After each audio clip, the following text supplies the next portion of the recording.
The test is in 4-part, Part 1, Part 2, Part 3, and Part 4. Now look at Part 1. Part 1. You will hear a conversation between a travel agent and a customer. First, you have some time to look at questions 1 to 7.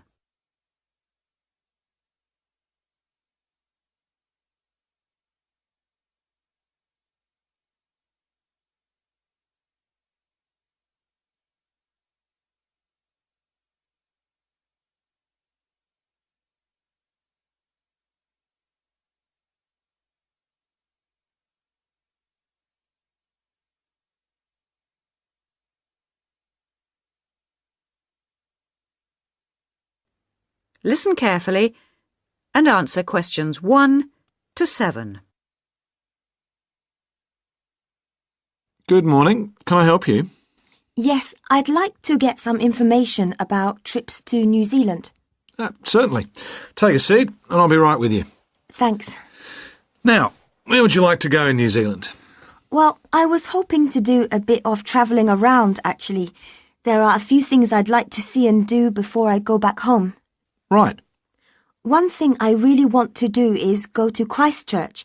I have relatives living there that I can stay with, my mother's cousin, and I've heard it's a nice place. Yes, it's a lovely city.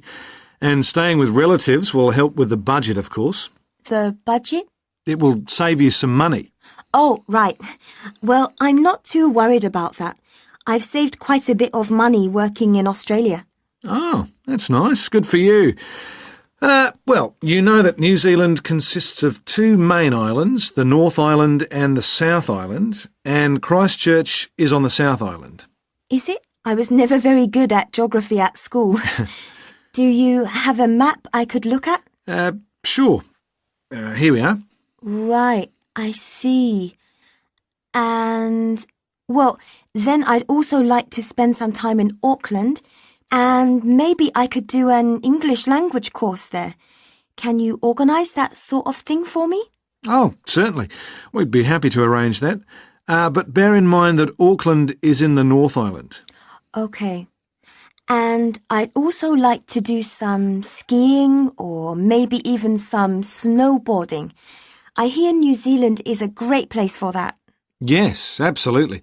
But you should go to Auckland first for your studies, and then you can get the ferry across to the South Island and take the bus down to the snow. Oh, I don't like boats very much. I'm not much of a sailor. I think I'd prefer to fly. Right. What about joining a walking tour? That could be really fun. Not sure about walking, but joining a tour might be a good way to travel because then I might make some friends my own age. Now, let's get some details. Can I have your name, please? Yes, it's Su Ming Lee, but you can call me Sue. OK, Sue. And what's your address here in Melbourne? I'm living with my aunt in the suburb of Kew. It's 29 Lock Street. That's L-O-C-H, not L-O-C-K. Do you have a phone number that I can get you on? The best thing would be if I give you my mobile. I always have it on me. It's 0402 558 992. OK. And when do you want to travel? Because you'll need to be down south in July or August. Oh, yes, of course. That's winter, isn't it? So I better go to Auckland in May. Yes, let's say departing from Melbourne on the 1st of May, that's a Saturday, and then you could begin your course on Monday the 3rd. That sounds great. And how long would you like to study for? A month, 2, 3? What do you think? Well, I'll probably need more than a month. What about 8 weeks until the end of June? Fine. I'll see what I can do. Oh, and how would you like to pay for this? On my Visa card, if that's possible. Before you hear the rest of the conversation, you have some time to look at questions 8 to 10.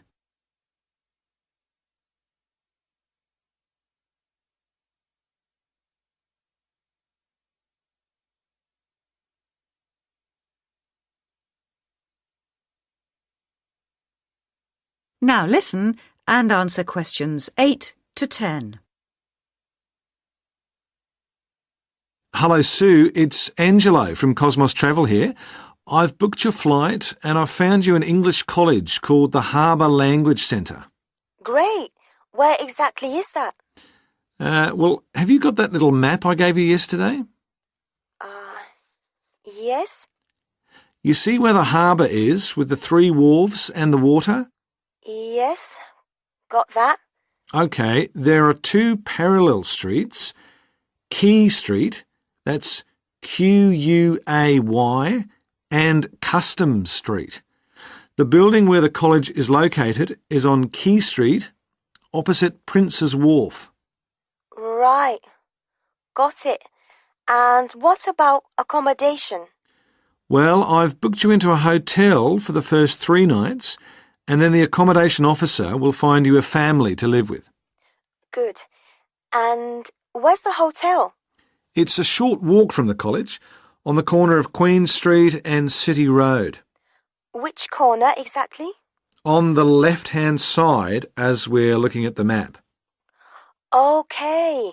Near the little park. Yes, that's right.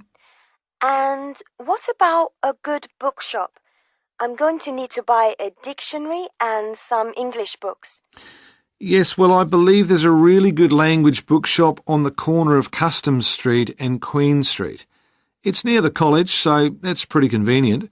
Thank you so much. You've been really helpful. That is the end of part 1. You now have half a minute to check your answers.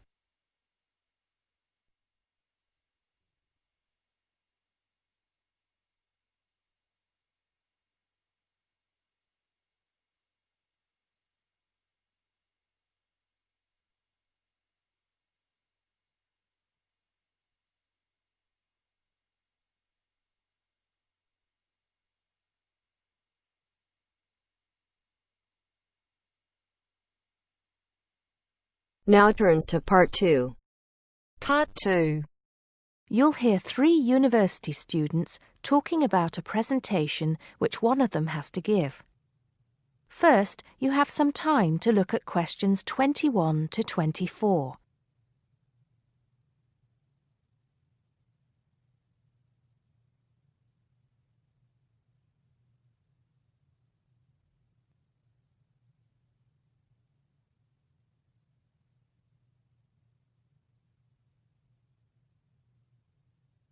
First, look at questions 11 to 14.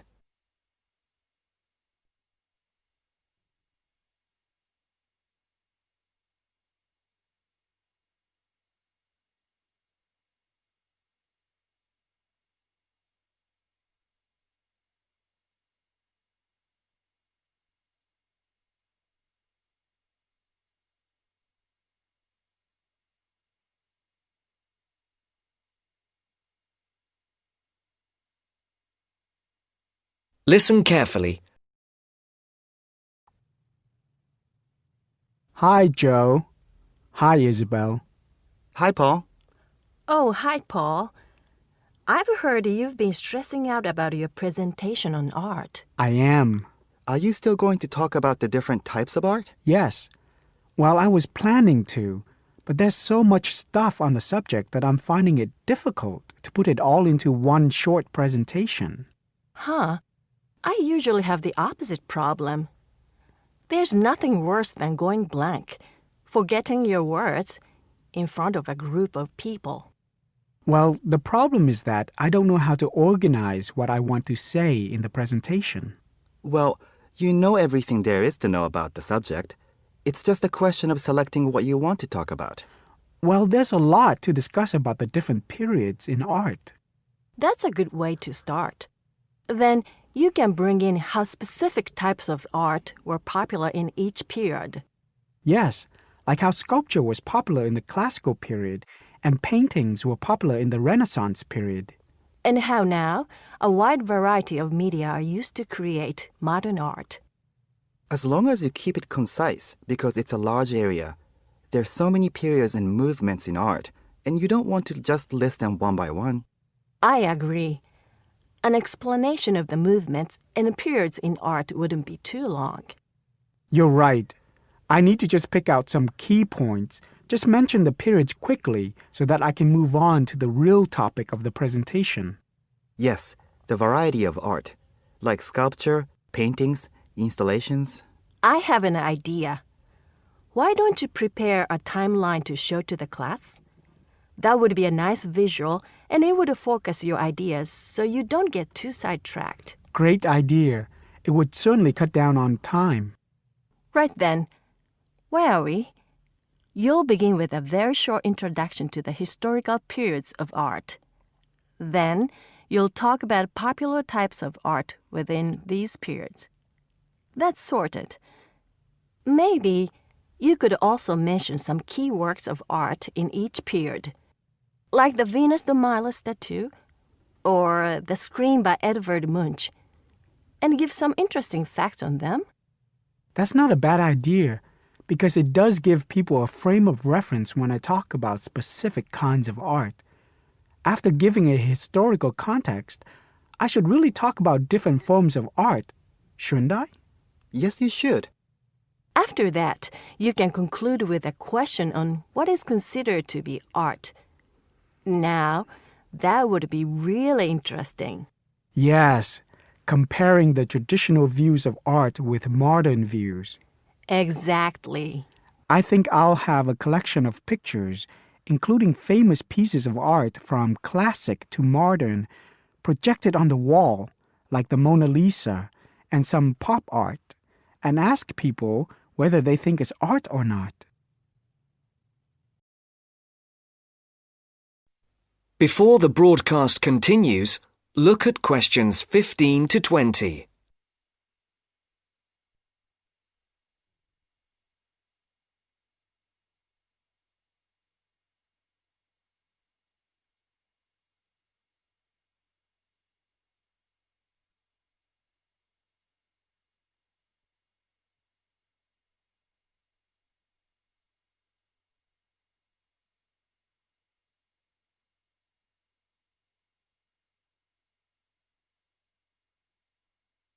You will now listen to the second part of the talk.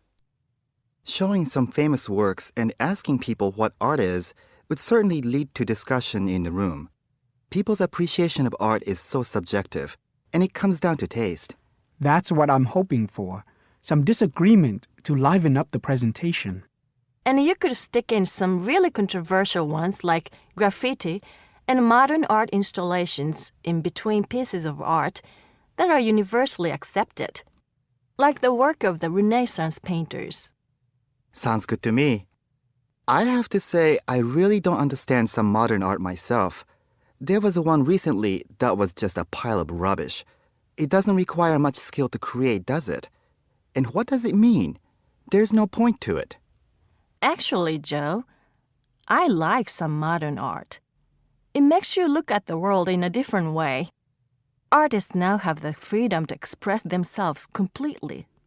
Yes, but there is an idea now that anything can be art. I've heard of paintings being sold for large sums of money, which have been done by small children and animals. Now that's ridiculous. Oh, you could find one of those paintings and put it in your presentation, couldn't you, Paul? That would really be interesting. Well, Paul, what do you think? I like it. Just thinking. I'll need to do some more research to find pictures for the slideshow. Yes, we can help you. Can't we, Joe? Of course. If you go to the fine art section of the library, I'm sure you'll find everything you need. Just ask the staff and they'll give you access to a slide bank of hundreds of famous works of art. And if you still can't find what you're looking for, use the library computers to go online. There are lots of images on the internet. Of course, you'll need to use a search engine like Google, but it's dead easy. Thanks, guys. I'm feeling much clearer about the project. Your ideas have been really useful. I think I should end with a quote of some kind by a famous artist. What do you think? That's a good idea. Now let's go to the library and see what they have. That is the end of part 2. You now have half a minute to check your answers.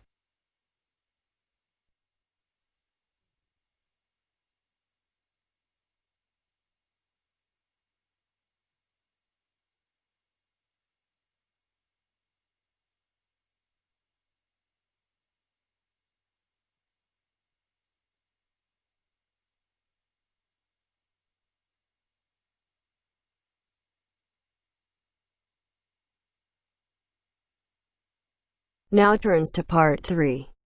Part 3.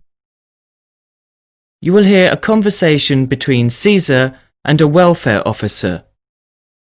As you listen, answer questions 11 to 20. First, you have some time to look at questions 21 to 26.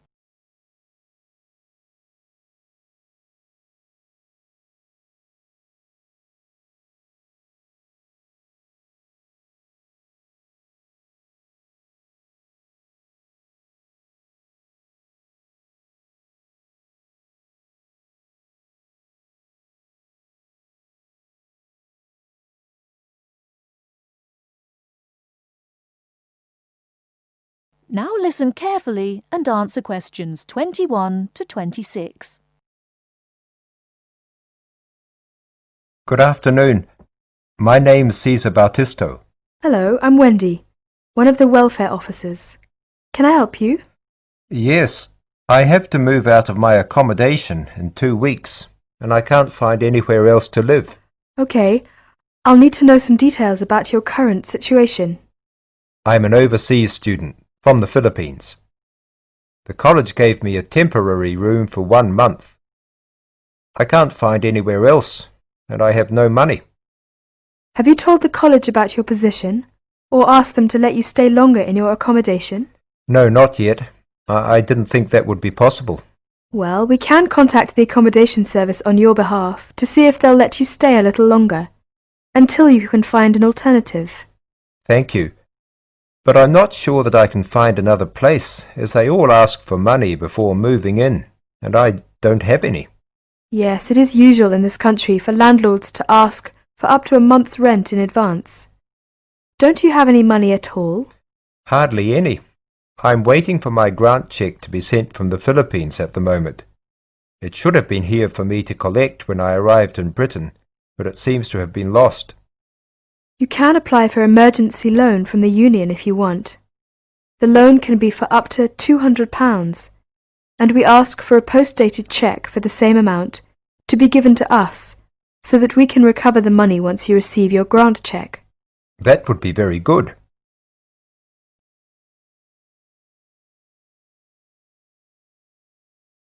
Before you hear the rest of the talk, you have some time to look at questions 27 to 30.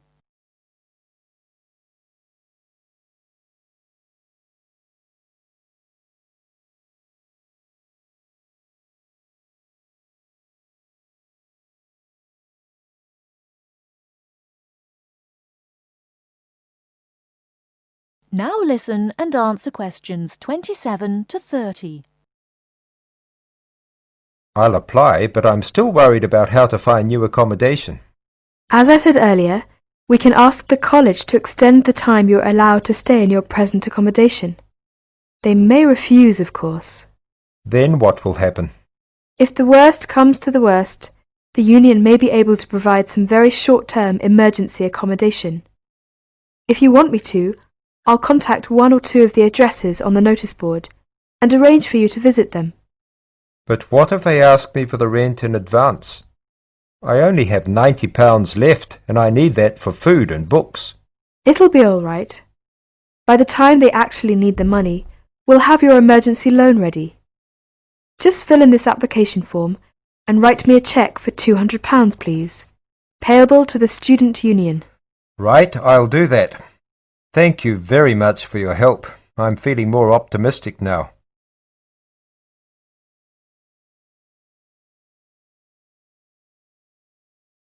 That is the end of Part 3. You now have half a minute to check your answers.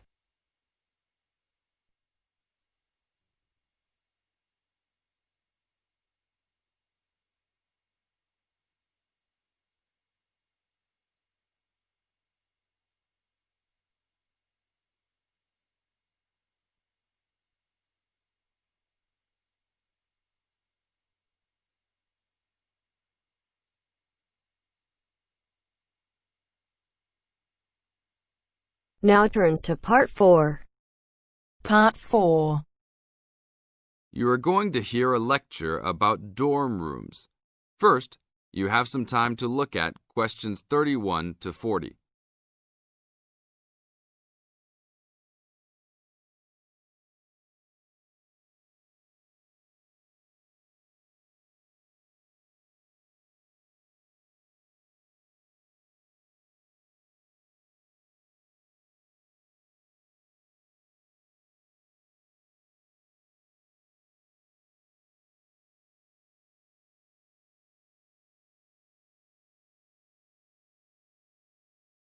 Now listen to the tape and answer questions 31 to 40. Welcome to your new home for the upcoming year. These dorm rooms are among the best in the nation and are the newest ones at this school. So I hope you will all learn to appreciate them and take good care of all the facilities here. I am Gina, and I will be residential advisor in this building for the year. Today I am going to tell you about some of the programs and facilities that are available to you. I will also be telling you the rules that everyone is expected to abide by. I will be asking you to give me your full attention for the next few minutes. I will first tell you about the facilities that are available to you. The dining facility is located on the first floor of the building. It is open 7 days a week from 7 a.m. to midnight. All the food offered to students is freshly made every day, and my own opinion is that the food is actually quite good. Feel free to come and grab a banana for breakfast or sit down with a group of friends for dinner. Although your meals are served buffet style, please do not waste food. All students are expected to clean their own tables after meals. In the basement of this building, there is a gym and recreational hall. The gym has workout equipment such as treadmills and weight sets. In the recreational hall, there are ping pong tables and a pool table for student use. You must sign in when using this equipment, and you will be held responsible for any damages or losses. The gym and recreational hall are open daily from 10 a.m. to 10 p.m. There is a kitchen located on the second floor of this building. Your dorm key will open this door. Inside there is a refrigerator, a microwave, an oven, and a stove. This room is open 24 hours a day, 7 days a week. If you decide to cook a meal, please be considerate to all the students and clean up after yourself. You can use some food in here, but please do not make a mess. Some students do end up having their food eaten from the fridge, so be careful. Don't leave anything that looks like it tastes really good. Do not leave pots and pans lying around in the kitchen. Please store these in your room. There are many programs being sponsored by our building this year. One of the most popular is our Saturday morning outings. In the past years, these trips have included going fishing, hiking, cycling, ice skating, and even going to the beach. There will be a listing of scheduled events coming out soon. The university sponsors these trips, so transportation will be provided. However, there are usually some costs associated, though they are usually minimal. Our building also has a volleyball team. All students who live in this building are welcome to join. Last year we won first place in the dorm league. Please sign up at the front desk if you are interested as soon as possible, as there are only 20 spaces available based on a first-come, first-served rule. The last things I want to talk about are the rules of our building. I know rules can be boring, but they are necessary to ensure the welfare of everyone living here. First, noise levels must be kept to a minimum after 11 p.m. Many students have early classes, so for those of you that have the luxury of sleeping until 10, please don't stay up late making lots of noise. Secondly, all visitors must sign in at the front door. Even if you have friends that are regular visitors, they must still always sign in. This rule is to prevent theft and robbery from occurring. Thirdly, alcohol and drugs are not permitted in this dorm in any place or at any time. Lastly, just be safe and have a great time. University is the greatest time of your life, so make the most of it. Thank you all for your attention. That is the end of Part 4. You now have half a minute to check your answers.